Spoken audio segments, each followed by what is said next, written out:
Now we start to learn the points about 3 more questions. These are the questions is from terminal examination. Okay, the first question: importance and position of testes in humans, and second one is what is encysment, how is it useful to amoeba to tolerate the unfavorable conditions. So இந்த இதில் வந்து ரெண்டு விதமான conditions இருக்குது. What is encystment, without என்சிஸ்மெண்ட்டுன்னு ஒரு questions இருக்குது. So அதனால தான் இது கன்ஃபியூஸ் ஆகக்கூடாதுங்கிறது தான் இந்த கொஷின் கொடுத்தோம். Next is Oparin and Haldane synthesis. இது ஒரு தியரி 6th லெசனில் இருக்குது. And what are the causes and symptoms of albinism is the 4th lesson. Related to melanin பிக்மெண்ட்டை வச்சு இந்த கொஷின்ஸ் ஆன்சர் வரும். Next is what is amniocentesis. அமினோசென்டோசிஸ்னால் எப்படி வந்து அந்த ஆம்னியோட்டிக் ஃப்ளூயிட்ஸை வச்சு என்ன பண்ணுறாங்க, பேபியோடைய ஜென்டஸ் ஐடென்டிஃபை பண்ணுறாங்க. அது எப்படி வந்து ஏன் அது வந்து ஸ்ட்ராடிட்டரி பேன் வந்து இம்போஸ் பண்ணாங்க இந்த டெக்னிக் அப்படிங்கிறது தான் இந்த கொஷின்ஸோட answer. Okay, testis, already we know testis is the primary male sex organs. Where it is located இதெல்லாத்துக்கும் சேர்த்து ஒரு mark, lying in the scrotum. So what is the nature and structure of this scrotum? It is a zag of a skin like structure. It hangs outside the abdominal cavity. இது வரைக்கும் எழுதிருந்தீங்க அப்படின்னா ஒரு points. Okay, so next is producing a viable sperms, but these are the viable sperms is cannot produced at the normal temperature. Normal body டெம்பரேச்சரில் produce பண்ண முடியாது.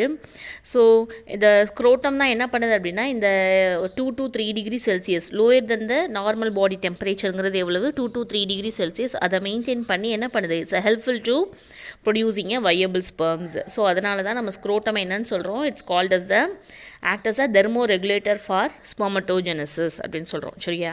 So இந்த 3 points compulsory எழுதியிருக்கணும். So some peoples வந்து ஸ்க்ரோட்டமோட diagram அந்த sac like அந்த seminiferous டிபியூல்ஸில் இருக்க டெஸ்டிஸோட ஸ்ட்ரக்சர்ஸ் ரஃபாக டயக்ராம் பண்ணியிருந்தீங்கன்னா ஃபுல் மார்க் கிடச்சிருக்கும். Okay, this question is from first lesson page number 3.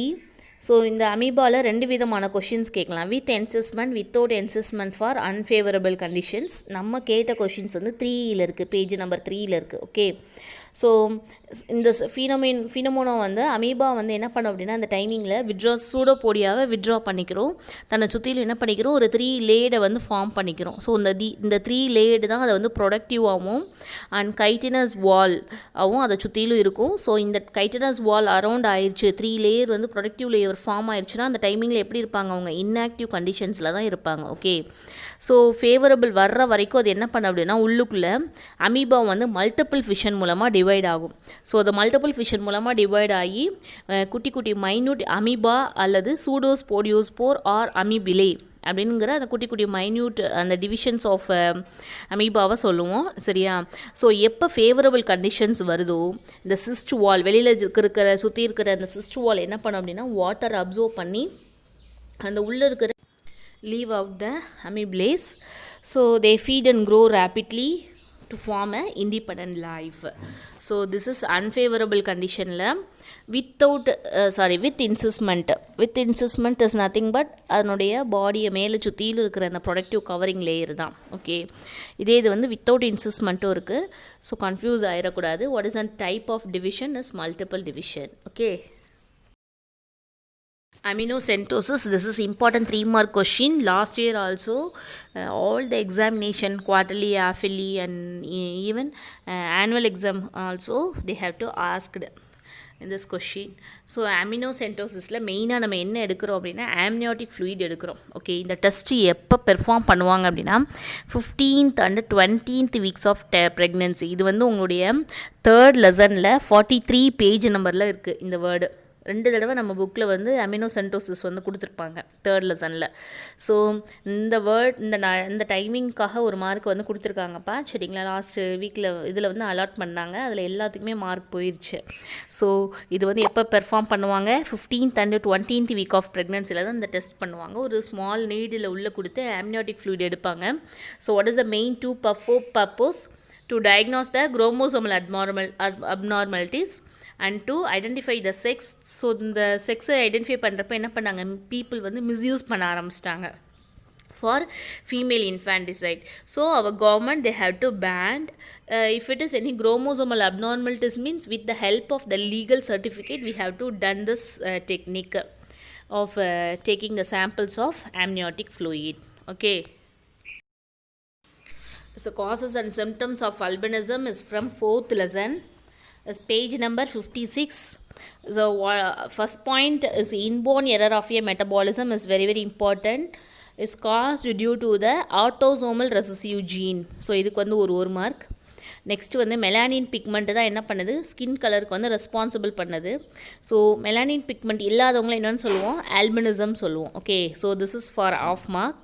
And next is ஒரு பர்சன் வந்து recessive alleles lacks tyrosinase enzyme இருந்துச்சு அப்படின்னா அவனுக்கு வந்து என்னாகாது, இந்த 3,4-டைஹைட்ராக்சி ஃபினைல் அலனைன் வந்து with the help of the tyrosinase மூலமாக தான் மெலானின் பிக்மெண்ட்டை produce. In absence of melanin pigment, அதாவது melanocytes are present in normal numbers எங்கெங்கெல்லாம் இருக்கும் அப்படின்னா இந்த ஸ்கின், ஹேர், ஐரிஷ். பட் இந்த இடத்துலலாம் என்ன இருக்காது அப்படின்னா மெலானின் பிக்மெண்ட் வந்து லேக் ஆகிருக்கும். இதுதான் அல்பினிசமோட conditions. Important point, inborn error of a metabolism, autosomal recessive gene, absence of melanin is condition is albinism, and in the formula 3,4-dihydroxyphenyl alanine இருந்து டைரோசினஸ் மூலமாக மெலானின். இதுதான் இம்பார்ட்டன்ட் பாயிண்ட்ஸ். ஓகே,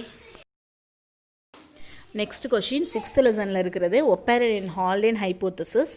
ஒப்பாரின்ங்கிறது என்ன அப்படின்னா organic components வந்து என்ன பண்ணுது அப்படின்னா சீரீஸ் ஆஃப் ரியாக்ஷன்ஸ், அது மூலமாக மோர் காம்பவுண்ட் மாலிகுல்ஸ் வந்து காம்ப்ளெக்ஸ் மாலிகுல்ஸை வந்து மாற்றுது. சரியா, எது அப்படின்னா இந்த மாலிகுல்ஸ் இஸ் ஃபார்ம்டு, அது என்ன ஃபார்ம் பண்ணுது அப்படின்னா கொலாய்டல் அக்ரிகேட்ஸ், இந்த அதுக்கு இன்னொரு பேர் கோஅசவேட்ஸ், இந்த அக்வஸ் என்விரான்மெண்ட்டில் மாற்றும். இது வந்து என்ன ஆகுது அப்படின்னா easily observable and assimilate organic components வந்து என்விரான்மெண்ட்டில் ஈஸியாக என்ன ஆயிரும், என்விரான்மெண்ட்டில் வந்து ஈஸியாக அப்சார்ப்ஷன் அண்ட் அசம்லேட் ஆகும். அதுக்கு பேர் தான் ஒப்பாரின் ஹைப்போதசிஸ்.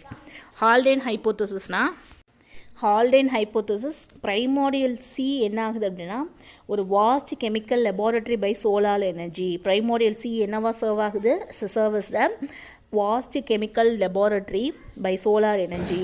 ஸோ அந்த அட்மாஸ்பியரில் எதெல்லாம் ஃப்ரீயாக இருக்குது, ஆக்சிஜன் ஃப்ரீயாக இருக்குது. ஸோ இந்த ஃப்ரீ ஆஃப் த ஆக்சிஜன் வந்து carbon dioxide, ammonia and UV ரேடியேஷன்ஸோட சேர்ந்து என்ன ஆகுது அப்படின்னா ஆர்கானிக் காம்போனன்ட்ஸ் லெவலில் வந்து இன்க்ரீஸ் ஆகுது. ஸோ இதனால் இந்த சி வந்து என்னன்னு சொல்கிற ஒரு இதுவாக இருக்குது அப்படின்னா ஹாட் டைல்யூட் சூப்பாக இருக்குது. ஸோ இந்த ஹாட் டைல்யூட் சூப் ஃபுல்லாக என்ன இருக்குது, ஆர்கானிக் மோனோமர்ஸ் அண்ட் பாலிமர்ஸ் இருக்குது.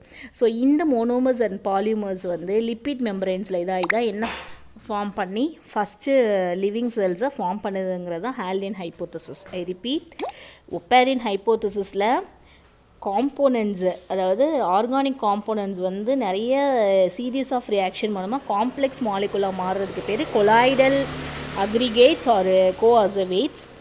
அதே இது ஹால்டேன் ஹைப்போதசிஸில் அட்மாஸ்பியரில் இருக்க free oxygen, carbon dioxide, ammonia, யூவியோடு சேர்ந்து ஒரு ஹாட் டைல்யூட் சூப்பாக மாறுகிறது. அதுக்குள்ளே தான் ஆர்கானிக். ஸோ இதுதான் ஃபஸ்ட்டு லிவிங்.